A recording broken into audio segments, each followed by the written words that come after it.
అందరికీ సోమవారం అండి. మన గౌతమ బుద్ధుడు ప్రకారంగా యుద్ధానికి వెళ్ళాలంటే యంత్రాలు ఎలాగైతే కావాలో, అలాగే మన జీవితంలో మనం గెలాలంటే 2 అస్త్రాలు చాలు. ఒకటి ఓపిక, ఇంకొకటి సమయం.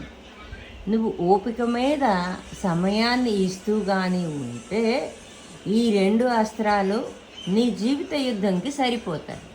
ఇది ఈరోజు మంచి మాట అండి. చూసారా, మా ఆక్సిజన్